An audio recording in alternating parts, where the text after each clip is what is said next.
할렐루야. 주님의 은혜와 평강이 성도님들 가정과 일터마다 함께 하시기를 축복합니다. 옆 사람과 인사 나누겠습니다. 마라나타, 마라나타. 우리 주님 다시 오심을 굳게 믿으며 믿음의 삶을 살기를 축복합니다. 오늘 주신 말씀 의지하여서 오직 나와 내 집은 여호와를 섬기겠노라. 우리 옆 사람과 같이 나눠볼까요? 같이 시작. 오직 나와 내 집은 여호와를 섬기겠노라. 아멘. 우리가 신앙생활을 운동 경기에 비유를 해본다면 어떤 경기와 비교해 볼 수 있을까요? 아마도 마라톤이 아닐까 생각이 됩니다. 왜냐하면 우리의 인생을 마치는 그 순간까지 계속해서 달려가야 하기 때문입니다. 그래서 성경에도 보면 달리기 경주에 비유를 한 것 같습니다. 특히 이 사도 바울은 자신이 복음의 사도로 부르심을 받고 나서 자신의 모든 인생의 이 삶을 나의 달려갈 길이다 이렇게 표현을 했습니다. 사도행전 20장 24절을 보면 나의 달려갈 길과 주 예수께 받은 사명 곧 하나님의 은혜의 복음을 증언하는 일을 마치려 하면은 나의 생명조차도 조금도 귀한 것으로 여기지 아니하노라 하면서 이 복음 전파의 길을 나의 달려갈 길이다, 내 생명이 마칠 때까지 달려가야 하는 길이다라고 표현했습니다. 뿐만 아니라 그 달리기를 마쳐갈 때에 결승점에서 상을 받게 될 것을 표대로 정해놓고 달려간다고도 말씀합니다. 빌립보서 3장 14절을 보면 표대를 향하여 그리스도 예수 안에서 하나님이 위에서 부르신 부름의 상을 위하여 달려가노라. 그러니까 목표가 분명히 있는 것이죠. 목적지가 분명히 있는 것입니다. 하나님 앞에 서는 것이고 그 하나님 앞에서 상을 받는 그 목표를 향하여서 마칠 때까지 부지런히 달려가는 것입니다. 그리고 인생의 마지막에는 내가 그 길을 마쳤다고 말씀합니다. 디모데후서 4장 7절을 보면 나는 선한 싸움을 싸우고 나의 달려갈 길을 마치고 믿음을 지켰으니라고 하죠. 자신의 삶이 믿음의 선한 싸움을 싸우면서 부르신 그 부르심의 상을 향하여서 표대로 정해놓고 그 마지막까지 달려가는 삶이라고 하는 것을 분명히 인식하고 사도 바울은 인생의 경주를, 믿음의 경주를 끝까지 달려갔던 것입니다. 우리도 끝까지 믿음의 경주를 달려가서 하나님 앞에 서서 주시는 상급을 받게 되기를 간절히 축원합니다. 그런데 성경을 보면요, 아쉽게도 믿음의 경주를 끝까지 잘 마치지 못한 사람들도 많이 있습니다. 아브라함과 함께 경주를 시작했던 아브라함의 조카 롯이 있습니다. 하지만 이 롯은 소돔, 요단 온 동편을 선택하고 아브라함을 떠나가서 결국은 소돔이 멸망하는 가운데 몸만 겨우 빠져나오고 말았죠. 에서는 야곱과 함께 쌍둥이로 태어나서 경주를 시작했지만 장자의 명분을 경홀히 여겨서 이 믿음의 가문에 내려오는 이 축복을 잃어버렸습니다. 사울 왕도 다윗과 함께 달렸지만 불순종과 교만으로 인해서 하나님께 버림을 받고 말았습니다. 신약으로 오면 가룟 유다가 있죠. 가룟 유다도 다른 예수님의 제자들처럼 똑같이 부름을 받고 예수님을 따라다녔지만 그 예수님을 배반하고 결국은 자살로서 생을 마감하고 말았습니다. 또 대만은 세상을 사랑하여 사도 바울을 버리고 세상으로 갔다. 디모데후서 4장 10절에 이렇게 말씀하죠. 이것은 믿음의 경주가 결코 쉬운 경주만은 아니라는 것을 우리에게 가르쳐 주시는 것입니다.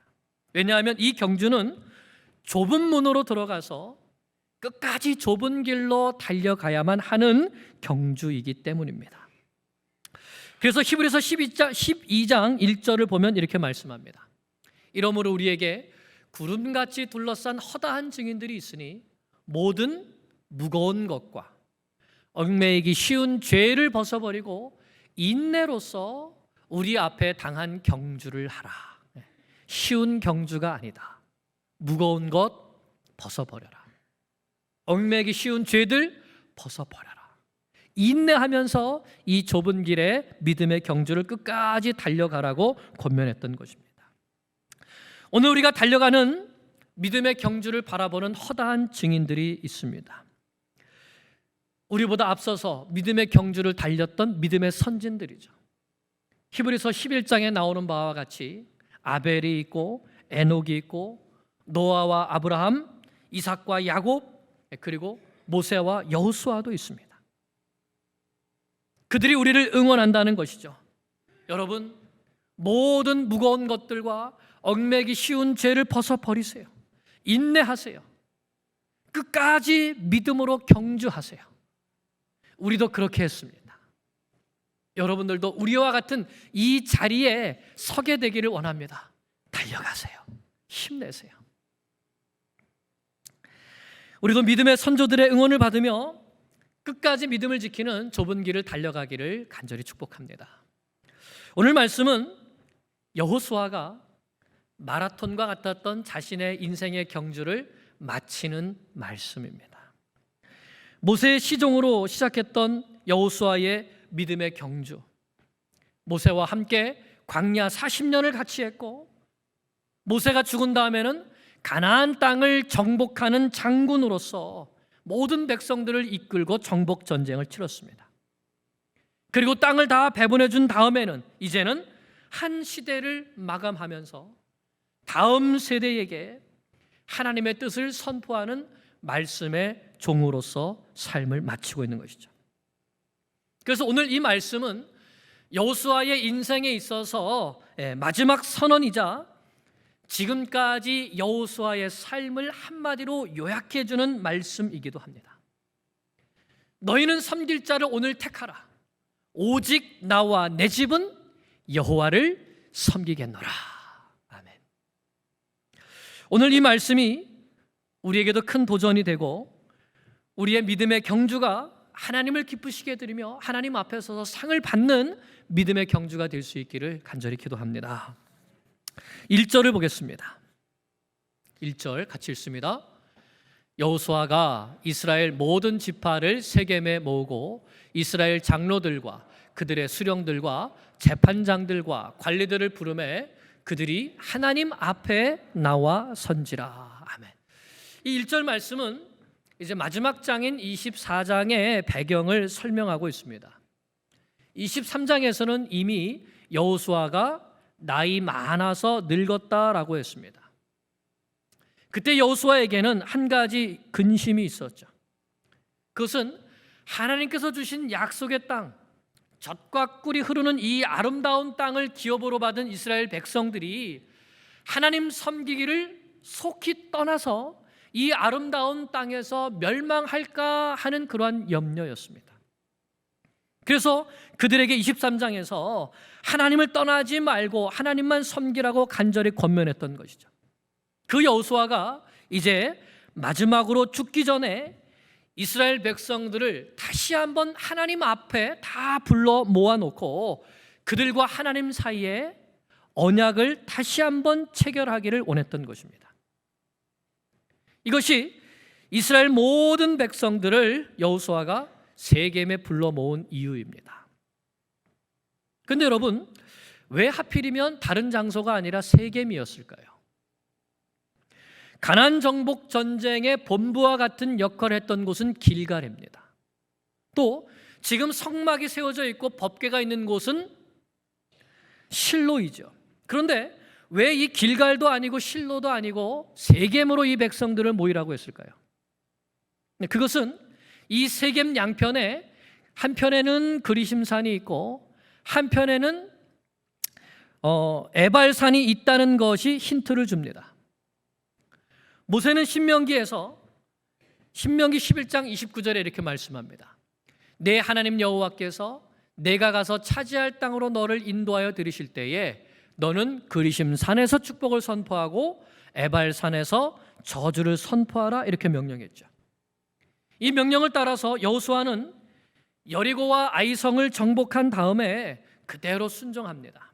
여호수아 8장 33절을 보면 온 이스라엘과 그 장로들과 관리들과 재판장들과 본토인뿐만 아니라 이방인까지 여호와의 언약궤를 맨 레위 사람 제사장들 앞에서 궤의 좌우에 서되 절반은 그리심산 앞에 절반은 에발산 앞에 섰으니 이는 전에 여호와의 종 모세가 이스라엘 백성에게 축복하라고 명령한 대로 함이라.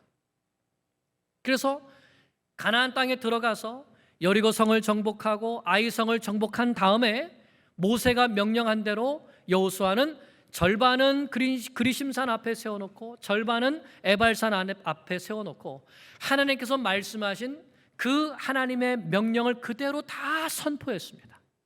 그리고 백성은 그 말씀에 아멘으로 화답하여서 하나님의 말씀대로 살겠다고 결단했던 것이죠. 그리고 그들은 정복전쟁을 치렀고 그리고 이제는 땅을 다 분배하고 나서 이제는 정착할 일들이 남아 있었던 것입니다. 이렇게 가나안 정복전쟁 초기에 하나님의 말씀대로 언약을 살겠다고 언약을 체결했던 것이 바로 이 세겜이었습니다. 그리고 여호수아가 땅을 분배해 줄 때 먼저 도피성 6곳을 정하는데 그 도피성 가운데 한 곳이 바로 이 세겜이었죠. 제사장들이 살고 있고 말씀이 선포되는 바로 이 성읍, 그 전에 하나님과 언약을 맺었던 곳. 그래서 이와 같은 역사를 여호수아가 잘 알고 있었기 때문에 다시 한번 하나님과 언약을 새롭게 하는 장소로서 이 세겜을 선택한 것입니다. 이처럼 여호수아는 하나님의 일을 함에 있어서 하나님의 백성들을 인도함에 있어서 처음부터 끝까지 주도 면밀하게 계획하고 최선을 다하는 이런 모습을 보여주고 있습니다. 이것이 바로 하나님의 일을 하는 사람의 마땅한 자세이죠. 그러면 이렇게 모든 이스라엘 지파들을 언약 체결의 역사가 있는 이 세겜으로 불러 모은 다음에 여호수아가 무슨 말을 하는지 한번 보겠습니다. 자, 그것이 2절부터 13절까지 24장 2절부터 13절까지의 말씀인데 한마디로 역사 교육을 시키고 있습니다. 하나님께서 오늘까지 우리 조상들과 우리에게 어떤 일을 행하셨는가를 가르치는 것이죠. 요약해 보면 이렇습니다. 우리 하나님께서 아브라함의 아버지 데라는 저 갈대아 우르에서 우상을 섬겼지만 아브라함을 부르셔서 이 약속의 땅 가나안 땅으로 인도해 주셨다. 그에게 약속을 주셨고 또한 아들 이삭을 주셨고 그 후에 이삭은 아들 둘을 낳았는데 에서는 세일산으로 보내셨고 야곱은 축복하셔서 이스라엘을 번성하게 할 그러한 애굽 땅으로 보내셨다. 이스라엘이 큰 민족을 이루자 하나님께서 모세와 아론을 보내셔서 10가지 재앙과 또 홍해를 가르심으로 구원하셨고 광야 40년을 인도하셨으며 아모리 족속, 모압 족속을 멸하셨고 또 너희가 본 것과 같이 이 가나안 땅의 7 족속들을 너희 손에 넘겨주셔서 너희가 건설하지 않은 성읍에 살게 해주셨고 너희가 심지 않은 포도 열매와 올리브 열매를 먹게 해주셨다. 이렇게 말합니다. 한마디로 말해보자면 이것이죠. 하나님은 아브라함 때부터 지금까지 신실하게 우리를 구원하셨고 신실하게 우리를 인도하셨고 신실하게 우리와 함께 해주셨다 하는 것입니다. 기독교 교육에서 가장 중요한 분야 가운데 하나가 바로 이 역사 교육입니다. 신학생들이 신학교에서도 신학교육을 배울 때 보면 성경 공부도 주경신학이라서 신약, 구약신학 이렇게 배우지만 또 조직신학, 교리를 배우고 또 역사신학이라서 기독교 역사를 배웁니다. 왜냐하면 하나님은 역사 속에 살아계신 하나님이시기 때문에 그 역사를 통해서 우리 하나님을 바로 알 수 있기 때문인 것이죠. 우리는 성경에 기록된 하나님의 구원 역사를 배움을 통해서 우리 하나님이 어떤 분이신가를 분명히 알 수 있습니다. 하나님의 창조 역사, 족장들과 함께 해주셨던 역사, 이스라엘 나라의 역사를 통해서 우리는 우리 하나님이 창조주이시며 구속주이시고 심판주이심을 분명히 알 수 있습니다. 그리고 또 한 가지, 하나님은 자기가 선택하신 백성들과 언약을 맺으시고 그 언약을 신실하게 지키시는 하나님이시라는 것입니다. 바로 그 하나님께서 오늘 우리하고도 언약을 맺어 주셨습니다. 그 언약은 바로 예수 그리스도의 십자가의 보혈로 맺어진 새 언약입니다. 우리는 죄와 사망으로 인하여서 죽을 수밖에 없었지만 하나님께서 우리의 모든 죄를 독생자 예수 그리스도의 두 어깨에 담당시키시고 십자가에서 못 박혀 죽게 하심을 통하여서 그 피로 말미암아 우리의 모든 죄값을 담당하시고 누구든지 그 예수님을 믿기만 하면 그 죄가 용서함을 받고 사망에서 생명으로 옮기게 된다는 새 언약을 맺어 주신 것입니다. 그러므로 예수 그리스도의 보혈의 피로 맺어진 이 생명의 새 언약은 우리의 구원과 우리의 성화와 우리의 영화를 확실하게 보장하는 하나님의 약속이 됩니다. 예수님께서 십자가로 우리와 생명의 언약을 맺어 주셨습니다. 그래서 여러분, 예수 믿는다는 것은 다른 것이 아닙니다. 바로 이 언약을 붙들고 살아가는 것이죠. 죄로 인해서 죽을 수밖에 없었던 나를 대신해서 십자가에서 피 흘려주신 그 예수님이 나의 구세주가 되신다는 것, 이 예수님을 믿으면 사망에서 생명으로 옮겨진다는 것, 심판을 받지 않는다는 것, 영생을 얻게 된다는 것, 이 약속을 믿고 끝까지 예수 바라보며 믿음의 삶을 달려가는 것입니다. 우리에게 이 믿음이 있기를 축복합니다. 2000년 전에 갈보리 언덕에서 일어났던 그 십자가의 사건이 바로 나를 구원하시기 위한 역사적인 사건이었음을 굳게 믿고 살아가시기를 간절히 축원합니다.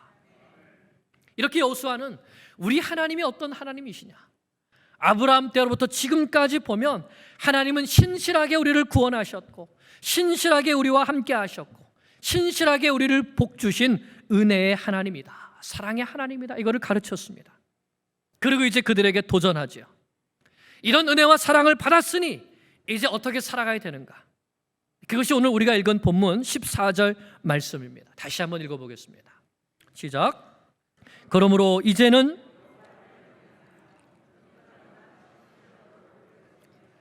너희의 조상들이 강 저쪽과 애굽에서 섬기던 신들을 치워버리고 여호와만 섬기라. 아멘. 여기 보면 여호수아가 조상들이 강 저쪽에서 섬기던 신들, 애굽에서 섬기던 신들을 치워버리라 이렇게 말하는 것을 볼 수 있습니다.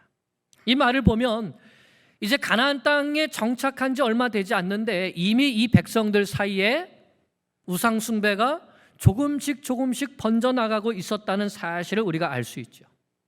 여호수아도 그것을 알고 있었던 것입니다. 그리고 그것이 바로 이들을 이 세겜으로 불러 모은 이유 가운데 하나이기도 합니다. 세겜은 또 어떤 역사가 있나요? 이 세겜은 야곱이 하나님께 드렸던 소원을 지키지 않고 머뭇거렸던 장소이기도 합니다. 형 에서를 만나고 베델로 올라가서 하나님께 서원했던 그 약속을 갚고 거기서 예배드리고 하나님만 섬기기로 해야 되는데 그 베델에 올라가지 않고 세겜 땅에 머물렀었죠. 그때 딘나 사건이 일어났습니다. 그 사건을 통해서 깨닫고 야곱은 다시 마음을 새롭게 하고 자기의 가족들과 함께한 모든 사람들을 불러서 이렇게 말합니다. 창세기 35장 2절 3절입니다. 야곱이 이에 자기 집안 사람과 자기와 함께한 모든 자에게 이르되 너희 중에 있는 이방 신상을 버리고 자신을 정결하게 하고 너희들의 의복을 바꾸어 입으라. 우리가 일어나 베델로 올라가자.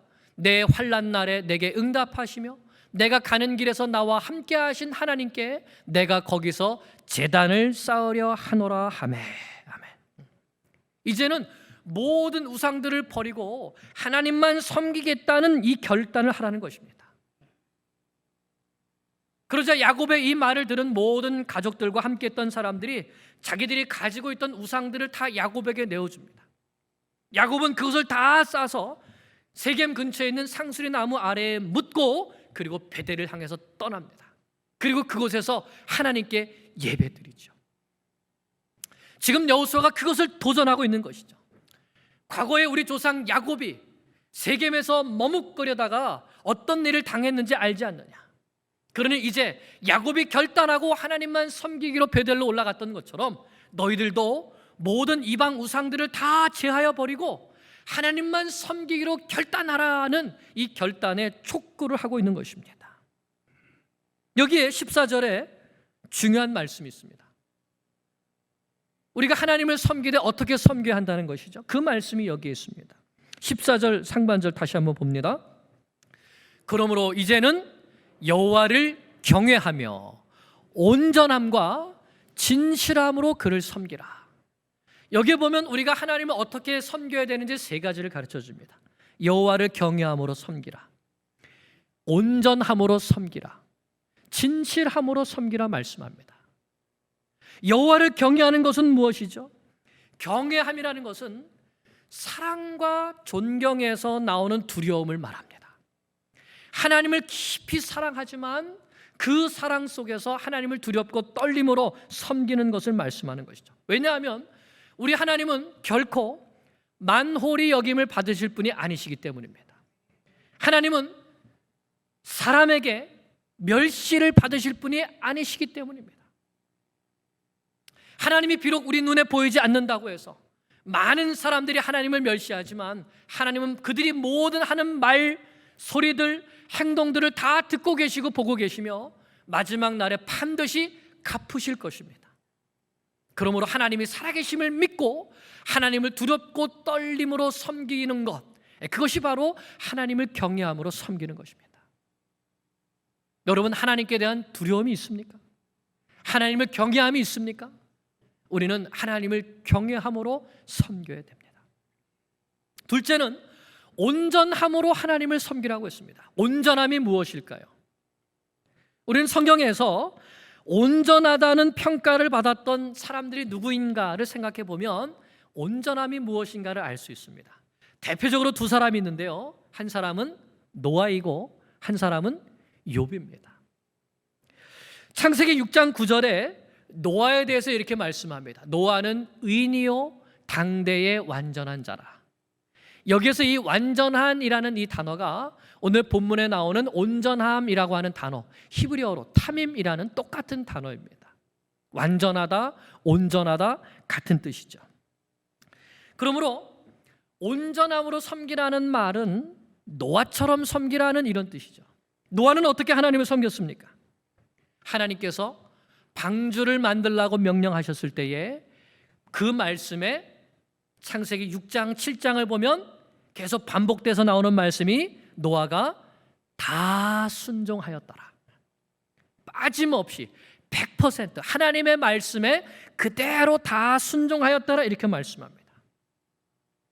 당대 사람들은 술 취하고 방탕하고 시집가고 장가가며 세상 즐거움에 빠져 살면서 방주를 만드는 노아를 보고 멸시하고 조롱했습니다.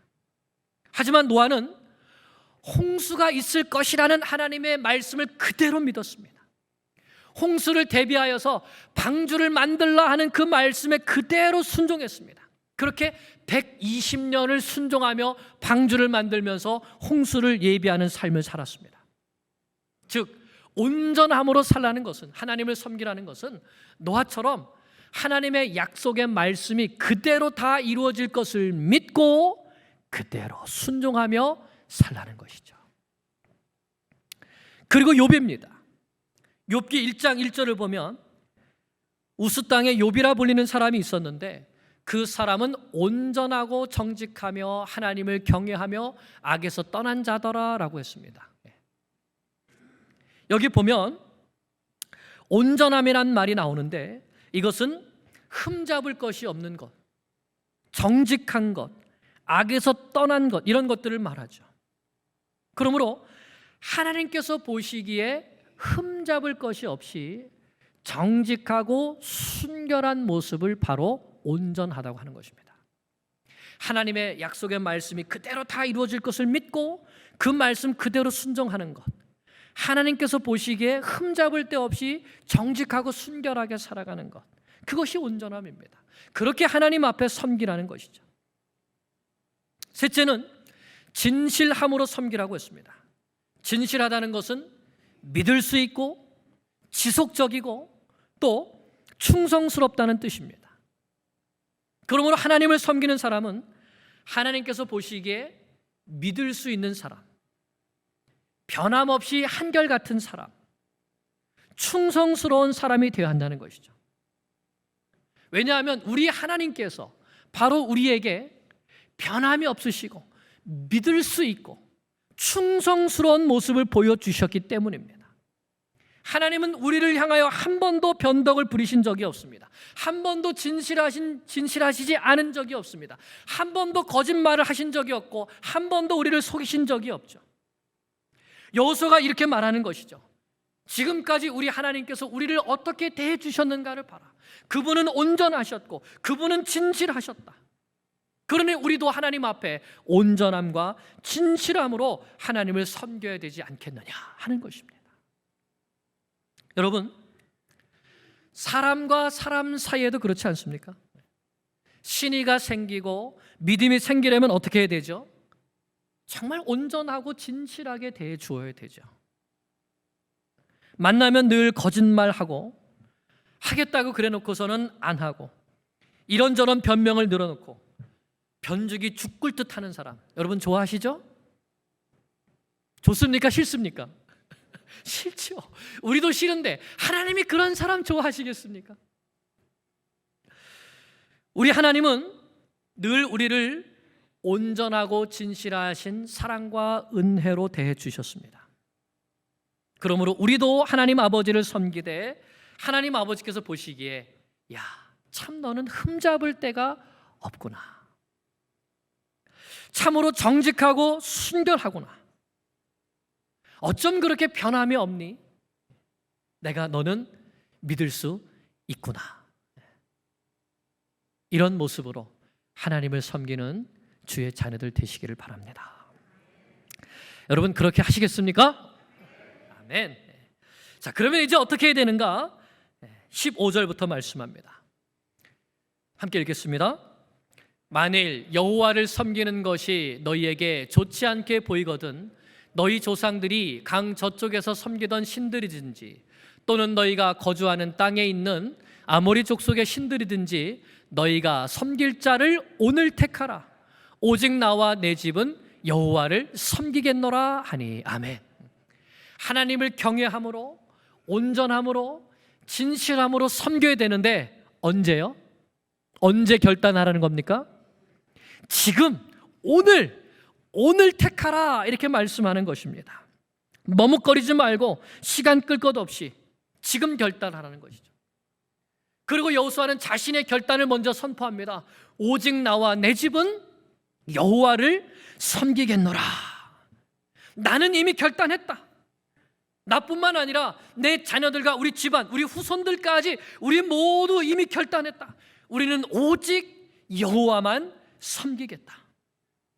우리는 하나님께서 어떠한 사랑으로 우리를 지켜주셨는지, 어떠한 사랑으로 우리를 구원해 주셨는지, 어떠한 사랑으로 우리를 보호하시고 인도해 주셨는지, 어떠한 복을 우리에게 주셨는지 우리의 삶 속에서 하나님을 만나고 보고 알았다.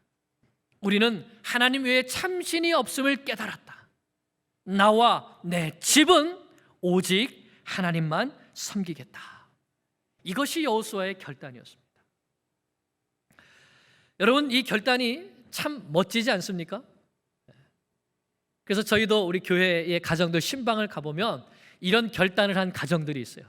가정에 딱 붙여놨어요. 오직 나와 내 집은 여호와를 섬기겠노라. 그런 가정들이 있다는 것이죠. 여호수아의 결단이 바로 우리의 결단이라는 것입니다. 나도 그렇고 뿐만 아니라 나의 자녀들까지 우리는 오직 하나님만 섬기겠다는 결단입니다. 너희도 그렇게 결단하라는 것이죠.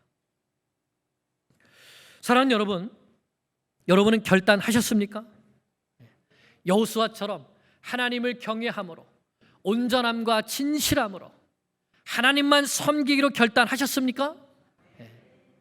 결단하면 둘이 같이 있지는 못하는 거죠. 하나님을 섬기든지 세상을 섬기든지 하는 것이지 하나님도 섬기며 세상도 섬길 수는 없다는 것입니다. 그걸 결단하라는 겁니다. 가나안의 신들을 섬길 거냐, 갈대아 우르의 신들을 섬길 거냐, 애굽의 신들을 섬길 거냐, 아니면 하나님을 섬길 거냐, 세상 재미를 쫓아갈 거냐, 물질 욕심과 명예 욕심을 쫓아갈 거냐, 아니면 그 모든 것들을 다 버리고 하나님 앞에서 흠없고 진실하게 하나님만 섬길 것이냐. 물질을 신뢰할 것인가, 하나님을 신뢰할 것인가, 세상 즐거움을 따라갈 것인가, 그리스도와 함께 고난을 받을 것인가, 사람을 기쁘게 할 것인가, 하나님을 기쁘시게 할 것인가, 교회 마당만 밟고 가는 자로 살 것인가, 예수 그리스도의 신실한 제자로 살 것인가, 결단하라는 것입니다. 그냥 나 예수 믿기로 결단하라는 것이 아니라 하나님을 경외함으로, 온전함과 진실함으로 하나님을 섬기고 예수님을 따라가기로 결단하라는 것입니다. 여러분, 진정으로 이와 같은 결단을 하셨습니까? 결단하지 않는 믿음은 열매를 맺지 못합니다. 그래서 여호수아는 오늘 결단하라고 한 것입니다. 오늘 결단하라. 사도 바울도 복음을 전하면서 이렇게 말씀합니다. 하나님의 은혜를 헛되이 받지 말라고 하면서 고린도후서 6장 2절을 보면, 보라 지금은 은혜 받을 만한 때요, 보라 지금은 구원의 날이로다. 지금 결단하고 지금 순종하라는 말씀인 것이죠. 오늘 주님께서 우리에게 묻고 계십니다. 너 결단했니? 지금 이대로 신앙생활해도 괜찮니? 코로나 팬데믹 때문에 이거 핑계대고 너 세상 쪽으로 한 걸음 더 나간 것 아니니? 정말 온전함과 진실함으로 예배 드리고 있니? 이 사람 저 사람 핑계대면서 십자가 지고 나를 따르기를 머뭇거리고 있는 건 아니니?